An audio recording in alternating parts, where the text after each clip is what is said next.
بسم الله الرحمن الرحيم. الحمد لله رب العالمين، والصلاة والسلام على رسول الله وعلى آله وصحبه أجمعين. Mwezi tutakwenda nao ni mwezi wa Rajab. Baada ya mwezi wa Rajab tutakuja mwezi wa Shaaban. Baada ya mwezi wa Shaaban tafuata mwezi wa Ramadhan, kisha Shawwal, Dhulqaada, Dhulhijja na Muharram yake. Miezi hii ambayo nimeitaja hapa, mingi katika miezi hii ina ibada maalum, ibada ambazo hazipatikani na wala hazifanyiki isipokuwa ndani ya miezi hiyo. Mfano, katika miezi niliyoitaja ni mwezi wa Shawwal.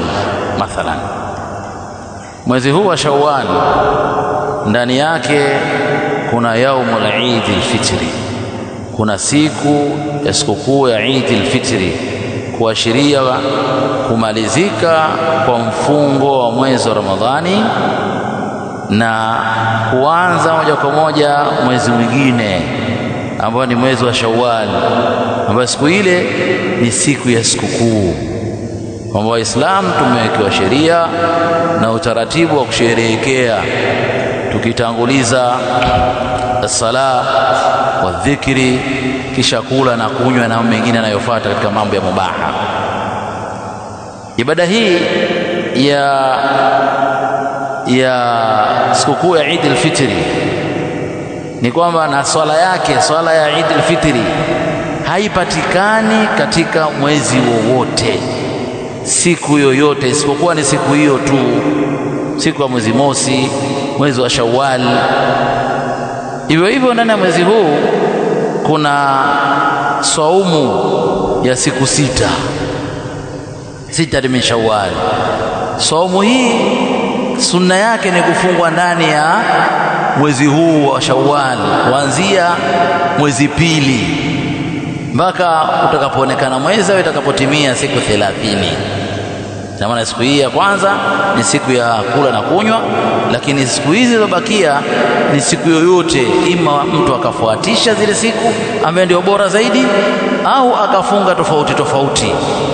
Saumu ya siku sita haipatikani isipokuwa ndani ya mwezi wa Shawwal.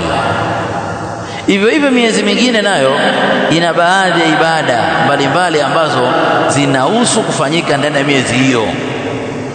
Turudi katika mwezi wa Rajab. Mwezi wa Rajab huu, mwezi huu hauna ibada maalum, ibada ambayo haifanyiki isipokuwa mwezi huu katika mwezi wa Rajab, isipokuwa mwezi huu umepata shida. Kuna mambo mengi ya kuzua, mambo mengi ya khuzabalati wal bid'aati wal khurafati wal kumamati wal munkarati yametumbukizwa katika mwezi huu, ambapo ma anzala Allahu biha min sultan, kwamba Allah subhanahu wa ta'ala hakuweka dalili kwamba kuna ibada fulani, ibada hiyo tu maalum katika mwezi huu, kama vile mfano niloutoa katika mwezi wa Shawwal, kwamba kuna ibada maalum ndani ya mwezi huo. Isipokuwa mwezi huu ndio mwezi ambao kuna tukio kubwa lilitokea, kielezewa na Qur'ani tukio hilo, na ni maarufu katika kutubi sira wa tarikhi wal hadithi. Subhana alladhi asra bi'abdihi laylan min almasjid alharam ila almasjid alaqsa alladhi barakna hawla, kwamba tukio hili ni tukio ambalo limetokea, limethibitishwa na Qur'ani, na ni tukio ambalo limethibitishwa na sunna, na riwaya mbalimbali za tarikhi zimethibitisha hayo, kwamba Mtume sallallahu alaihi wasallam alichukuliwa kutoka Maka akapelekwa mpaka kule katika ule msikiti wa mbali kule Baitul Maqdis.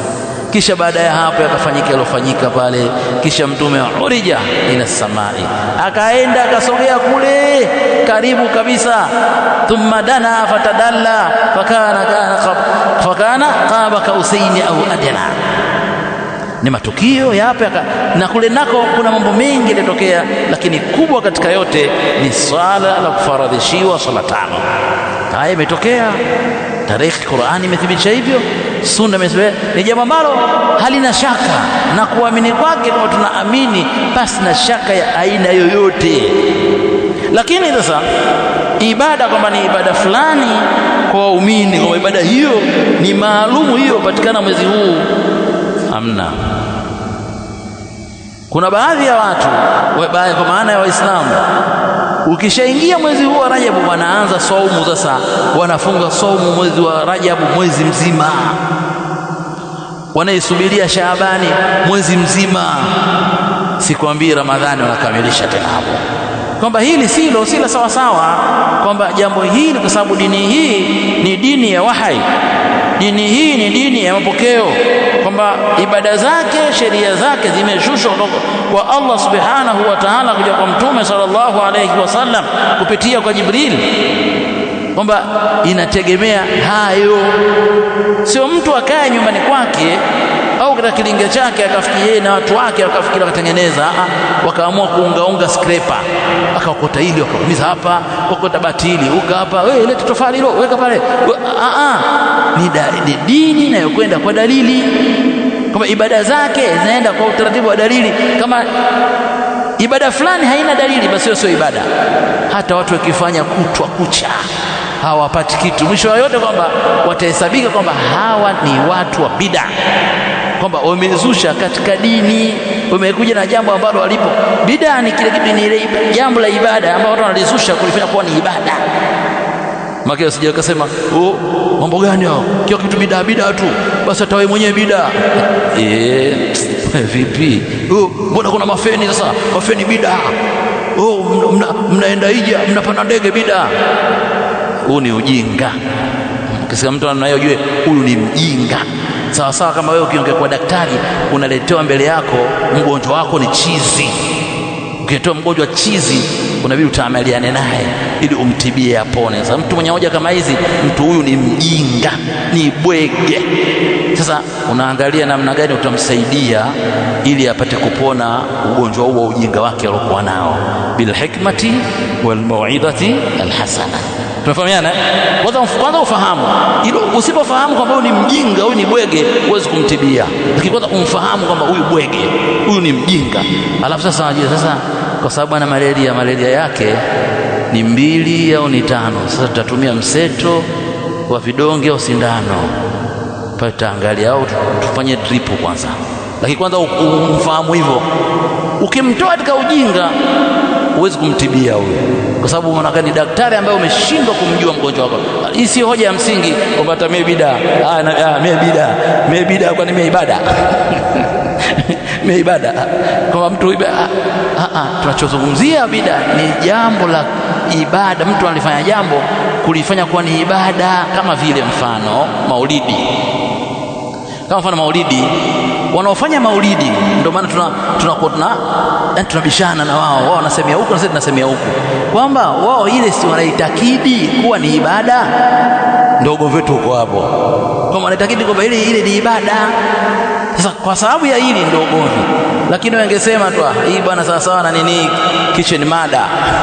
Nasema wana mambo ya kijinga kwa sababu kitchen mada. Wangesema lakini ni ibada. Sasa tunaambia sio ibada. Ni ibada, sio ibada. Tutafanya. Fanyeni, lakini mnafanya bid'a. Kullu bid'atin dalala, kullu dalalatin fi madha? Fi nar. Allah tukingi na bid'a ina moto. Umeona hiyo? Kwa maana hiyo basi sisi tunachoangalia kwamba ibada yoyote iwe ina dalili ya Qur'ani au Sunna. Sasa yale mambo yanayofanyika katika mwezi huu mengi hayo kwamba ni mambo ambayo kama nilivyozungumza hayana dalili ya Qur'ani wala Sunna. Sasa ukumbusho huu wasaidie kwenda kuwasaidia Waislamu, kuwaelekeza na kuwafundisha kwamba hivi sivyo, hivi ndivyo, hivi sivyo, hivi ndivyo. Waislamu walivyojengeka wanapenda kheri, yani Waislamu wote dunia nzima kufuatilia. Ukisoma ile ahwalul muslimina fil alam, sawa, waliotangulia, waliopo na watakao kuja inshallah, ni watu wanaopenda kheri. Sasa ile kheri waelekezwe kheri kwa mujibu wa Qur'ani na Sunna, sio kheri kwa mujibu wa kuzuazua na kutungatunga. Sasa tumieni fursa hiyo shabab, ili kuelekeza Waislamu katika kheri na katika muahadharishe katika mambo yaliyokuwa mabaya. Jazakumullah khair. Hapa kama kuna maswali matatu karibuni. Jazakumullah khair. Sallallahu alaihi Muhammad wa alihi wasallam. Subhanakallahumma wa bihamdika, ashhadu an la ilaha illa